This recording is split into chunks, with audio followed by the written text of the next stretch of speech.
Welcome to our channel TPN Telugu Prabha. నేను మీ journalist Yagnamurthy. Peddi Ram Charan కథానాయకుడిగా, జాన్వీ కపూర్ హీరోయిన్ గా, బుచ్చిబాబు సానా రూపొందించినటువంటి సినిమా.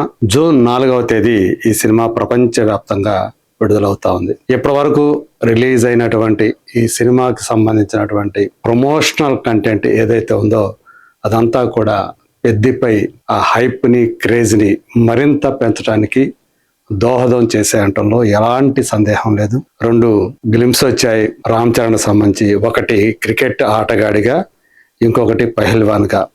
ఆ 2 అభిమానుల్లో అలాగే సినీ గోయర్స్ లో విపరీతమైనటువంటి క్రేజ్ ని తీసుకొచ్చాయి. ఇక 2 పాటలు, అంతకుముందు వచ్చినటువంటి 2 పాటలు, చిక్రి చిక్రి కానివ్వండి, రై రై రారా కానివ్వండి, ఈ 2 కూడా చాలా బాగా వాటికి రీచ్ అనేది లభించింది.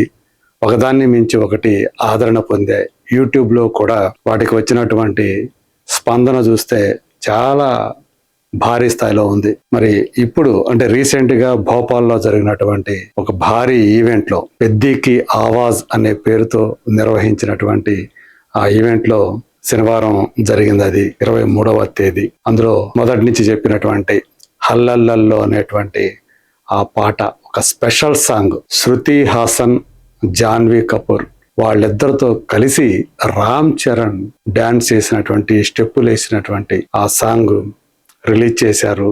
మరి ఆ పాట ఇప్పుడు ఎలా ఆదరణ పొందుతుంది యూట్యూబ్ లో కానివ్వండి, అలాగే సోషల్ మీడియాలో కానివ్వండి, దానికి ఎలాంటి స్పందన లభిస్తున్నాయంటే నిజంగానే స్పెషల్ సాంగ్. అంటే ఏదైతే మనకు మామూలుగా ఒక సంప్రదాయబద్ధంగా ఐటమ్ సాంగ్ అని అంటామో ఆ తరహాలో కాకుండా కొంత భిన్నంగా ఈ పాట ఉందనేటువంటి అభిప్రాయాన్ని అందరూ కూడా వ్యక్తం చేస్తున్నారు. ఏ సందర్భంలో ఈ పాట వస్తుంది అనేది ఒక ఆసక్తి కూడా అందరిలో కూడా కలుగుతుంది. ఎందుకంటే మామూలుగా స్పెషల్ సాంగ్స్ లో యూజువల్ గా హీరోయిన్లు కాకుండా వేరే డాన్సర్స్ ను, లేకపోతే క్రేజ్ ఉన్నటువంటి హీరోయిన్స్ ను తీసుకొచ్చి వాటిని చేయటం అనేది ఈ మధ్యకాలంలో మనం చూస్తున్నటువంటి విషయం. ఇదివరకు అయితే నిజంగానే ఐటమ్ గార్డ్స్ అనేవాళ్ళు సపరేట్ గా ఉండేవాళ్ళు. ఇప్పుడు హీరోయిన్లుగా చేస్తూ ఉన్న వాళ్ళే ఆ స్పెషల్ సాంగ్స్ చేస్తూ వాటికి మరింత ఆకర్షణ తీసుకొస్తున్నారు. ఎందుకంటే వాళ్ళు అలా గ్లామర్ ఆ కాస్ట్యూమ్స్ లో కనిపించడం, దాంతో మరింత ఎక్కువగా వాటికి ఆదరణ లభించడం అనేది కనిపిస్తూ ఉంది.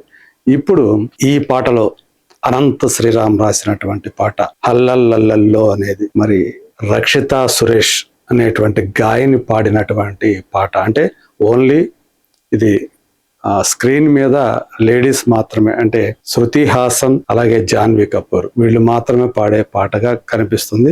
ఇద్దరితోటి రామ్ చరణ్ స్టెప్పులు వేశాడు. సో అంటే ఆ పాట మొత్తం మనం చూసినప్పుడు కూడా కొన్ని సెలెక్టెడ్ విజువల్స్ మాత్రమే మనకు చూపించారు. సో దీంతో ఈ పాటలో రామ్ చరణ్ తో పాటు ఎవరు ఎక్కువ బాగా డాన్స్ చేశారు, ఎవరు ఎక్కువ ఆకర్షణీయంగా కనిపించారు, శృతి హాసన, జాన్వీ కపూరా అనేటువంటి కంపారిజన్ కూడా ఇప్పుడు సోషల్ మీడియాలో ఎక్కువగా కనిపిస్తుంది. ఏఆర్ రెహమాన్ ఏదైతే చిక్రి చిక్రి అలాగే రై రై రారా సాంగ్స్ కి సూపర్బ్ ట్యూన్స్ ఇచ్చాడో, ఇప్పుడు ఈ పాట కూడా అలాంటి ట్యూన్సే. సో అంటే సినిమాలో గనక ఈ పాట చూస్తే ఖచ్చితంగా ఒక సెలబ్రేషన్ అనేది ఉంటుంది. విజిల్స్ వేస్తారు, ఆడియన్స్ లేచి డ్యాన్స్ చేస్తారు అని చిత్ర బృందం అయితే చాలా కాన్ఫిడెంట్ గా చెప్తోంది. ఆ పాటలకి ఎవరైతే కొరియోగ్రఫీ ఇచ్చారో జానీ మాస్టర్, తనే ఈ పాటకు కూడా కొరియోగ్రఫీని అందజేశాడు. ఈ మధ్య కాలంలో అంటే రామ్ చరణ్ కి ఆయనకి మధ్య ఉన్నటువంటి బాండింగ్ జానీ మాస్టర్ కి, అది మునుపటి సినిమాల్లో రిఫ్లెక్ట్ అయ్యింది. చాలా బాగా రామ్ చరణ్ వాటిని ఆ డాన్స్ వేయటం, ఆ స్టెప్స్ వేయటం ఇవన్నీ మనం చూసాం. ఇప్పుడు ఈ పాటలో కూడా ఆ బీటుకు తగ్గట్టు, ఆ రిథమ్కి తగ్గట్టు రామ్ చరణ్ చేసినటువంటి డాన్స్ మూమెంట్స్, అలాగే అతనితో పాటు శృతి హాసన్ 1986 జనవరి బోర్న్, అంటే 40 సంవత్సరాల వయసు ఉంది. ఈ 40 ఏళ్ల వయసులో శృతి హాసన్ ఒక లైవ్ వైర్ మాదిరిగానే ఈ పాటలో చేసినటువంటి ఆ డాన్స్ మూమెంట్స్ నిజంగా అంటే ఒక సింగర్ గా, ఒక డాన్సర్ గా, ఒక హీరోయిన్ గా, ఒక మల్టీ టాలెంటెడ్ పర్సనాలిటీ అయినటువంటి శృతి హాసన్ కనిపించినటువంటి తీరు, ఆమె అపీరెన్స్, ఆమె గ్లామర్ ఈ పాటకి నిజంగానే మరింత ఆకర్షణ తీసుకొచ్చిందని చెప్పాలి.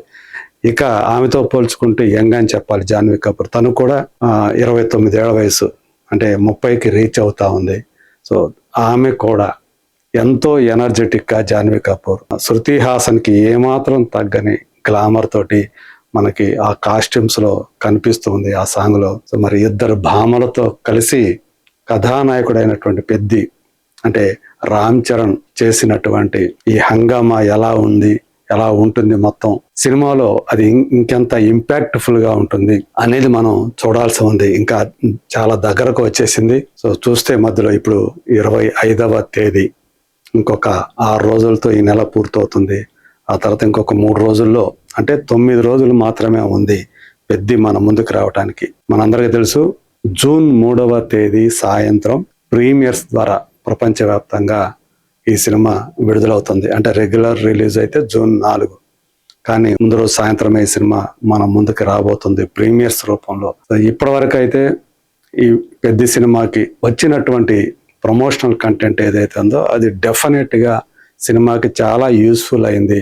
ఆ హైప్ని పెంచడంలో కానివ్వండి, క్రేజ్ని పెంచడంలో కానివ్వండి. పైగా చాలా కాలం నుంచి రామ్ చరణ్ కూడా సోలో హీరోగా ఒక భారీ హిట్ ని ఆయన ఆశిస్తూ ఉన్నాడు. ఆయన అభిమానులందరూ కూడా, మెగా ఫ్యాన్స్ అందరూ కూడా ఎదురు చూస్తూ ఉన్నారు. మునుపటి సినిమా గేమ్ చేంజర్ అనేది సరిగ్గా దానికి, అంటే టైటిల్ కి ఆపోజిట్ తరహాలో బాక్స్ ఆఫీస్ వద్ద ఫలితాన్ని పొందటం తోటి, అంటే పేరుకి గేమ్ చేంజర్ అయినప్పటికీ అది డిజాస్టర్ అయింది. ఆ సినిమా తోటి రామ్ చరణ్ కి అలాగే నిర్మాత అయినటువంటి దిల్ రాజు కి ఏ మాత్రం మేలు కలిగించకపోగా ఇంకా మరింత నష్టాన్నే చేకూర్చిందని చెప్పాలి వాళ్ళకి. ఆయనైతే దిల్ రాజు అయితే చాలా భారీగా నష్టాలను చవిచూశాడు. అలాగే ఆయన దగ్గర నుంచి కొనుక్కున్నటువంటి సినిమాని కొన్ని ఏరియాల వైజ్గా బయ్యర్లు కానీ భారీగా నష్టాలు చవిచూశారు. సో అంతకుముందు వచ్చినటువంటి ఆచార్య సినిమా, అందులో ఆయన అరగంట సేపే కనిపిస్తాడు రామ్ చరణ్.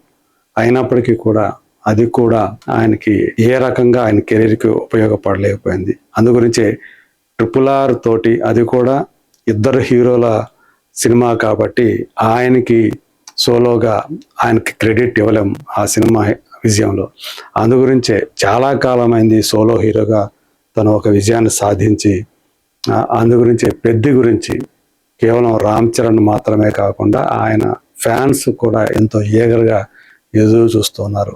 ఇప్పుడు ఏదైతే ఈ స్పీడ్గా ఈ ప్రమోషనల్ ఈవెంట్స్ని ప్లాన్ చేశారో, అలాగే ఇప్పుడు ఏదైతే బయటకు వచ్చిందో ఈ హల్లల్లో సాంగ్, ఇది కూడా పెద్ది క్రేజ్కి, హైప్కి మరింతగా ఉపయోగపడటం మాత్రం వాళ్ళకి ఆనందాన్ని కలిగిస్తున్నటువంటి మాట మాత్రం నిజం.